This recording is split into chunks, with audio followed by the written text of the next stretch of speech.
muy importante recordar también que existen diferentes tipos de diseños experimentales.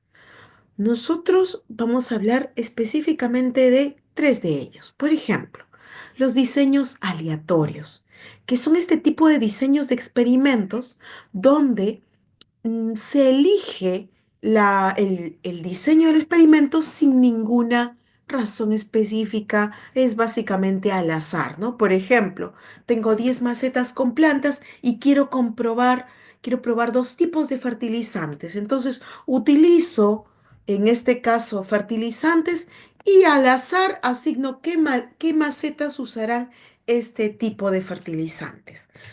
Se eligió, en este caso, el grupo experimental así de manera al azar, sin razón específica, al que le toque. Otro tipo de diseños experimentales son los diseños factoriales, por ejemplo. En este caso, lo que se busca es medir dos cosas al mismo tiempo. Yo voy a medir la cantidad de agua y la temperatura en la germinación de las plantas. Es decir, mido dos aspectos. Pero para el caso de la ciencia escolar y sobre todo en el trabajo de la indagación científica, el tipo de experimentos que vamos a utilizar son el diseño con grupo control, donde en este caso existen grupos experimentales, en este caso el grupo experimental que va a ser el que va a recibir el tratamiento o la condición que se pretende probar, en este caso las diferentes concentraciones de detergente, y el grupo control, que es aquel que no recibe el tratamiento.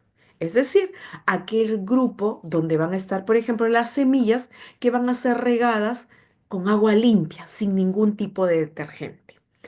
Este es el tipo de experimento que vamos a trabajar para la indagación que nos hemos planteado. Muy bien, entonces todos muy atentos con este punto que es muy importante. Vamos a trabajar con el tipo de diseño experimental relacionado a que tenga un grupo control. Muy bien. Entonces, vamos a usar algunas estrategias para poder diseñar experimentos. Una estrategia bastante usada, muy recomendada para la ciencia escolar es utilizar preguntas guía. Preguntas guía que van a permitir que el docente pueda hacer que el estudiante explore cómo debería ser el diseño de experimentos. Por ejemplo, el maestro podría preguntarle a su estudiante, ¿qué queremos comprobar? Con este diseño del experimento, ¿qué pretendes comprobar? ¿Cómo vamos a trabajar con las variables? Es decir, ¿cómo vas a manipular en este diseño experimental tu variable independiente? ¿Cómo vas a observar y medir el efecto? Es decir, tu variable dependiente. ¿Y cómo vas a controlar para que no afecte los resultados las variables intervinientes? Otras preguntas que se pueden plantear son, por ejemplo, ¿qué materiales necesitas para este experimento? Tratando de que sean los materiales que sean más accesibles para el trabajo con los estudiantes. Pueden ser materiales caseros, pueden ser materiales que tengamos en nuestro laboratorio escolar. Otra pregunta bastante importante para realizarle es, ¿con qué instrumento vas a medir estas variables?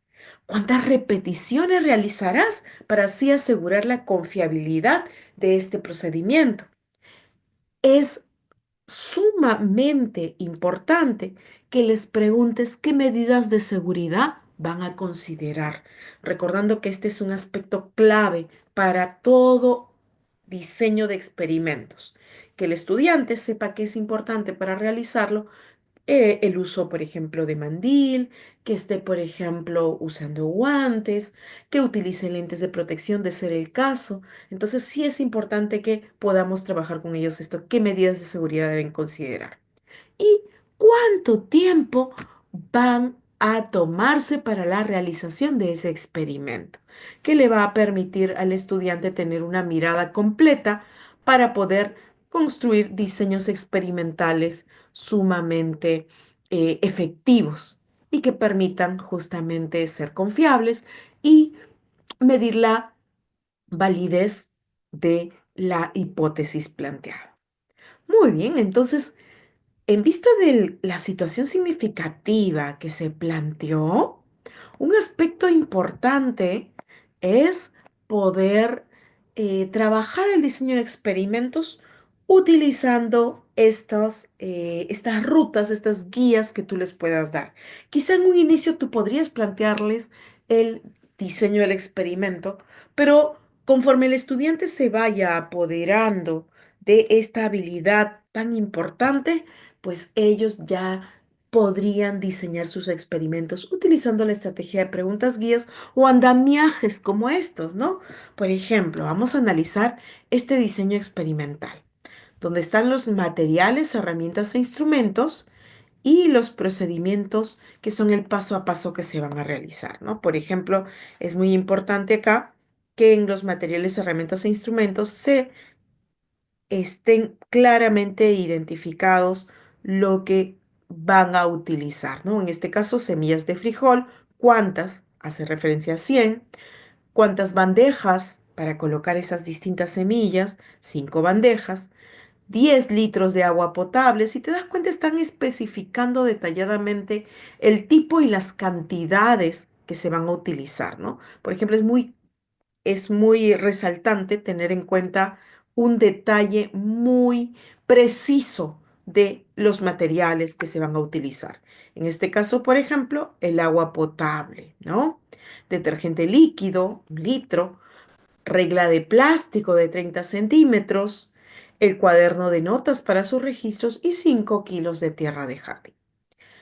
Ante la pregunta ¿cómo vas a controlar las variables intervinientes? Es clave tener en cuenta que van a estar sometidas a las mismas condiciones ambientales, que van a utilizar el mismo tipo de tierra, la misma cantidad de agua y que en todas las bandejas se van a utilizar 20 semillas del mismo tamaño, de la misma especie y en el mismo momento, ¿no?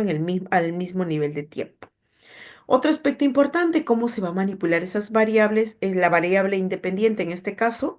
Lo que se va a manipular son las diferentes concentraciones, ¿cierto? Lo que cambia, que ya lo hemos aclarado en las sesiones anteriores.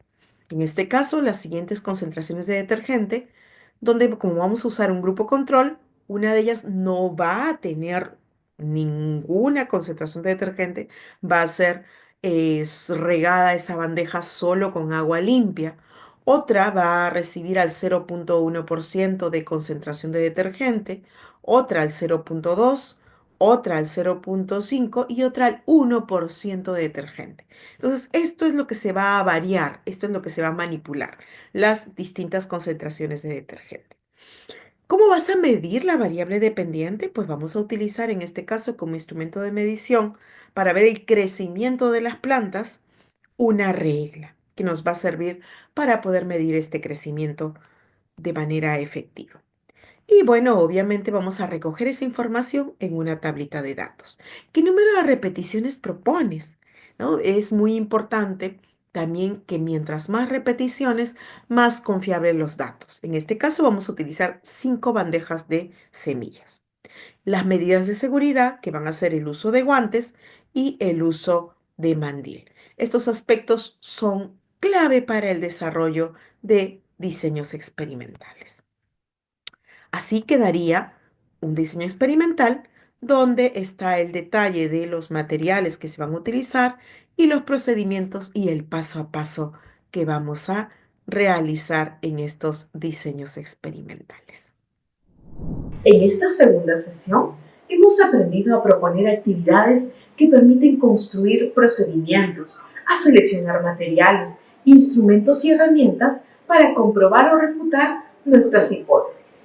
Todo esto nos sirve para seguir desarrollando el pensamiento científico de nuestros estudiantes y que desarrollen una comprensión más profunda y significativa de lo que significa ser un científico o un tecnólogo.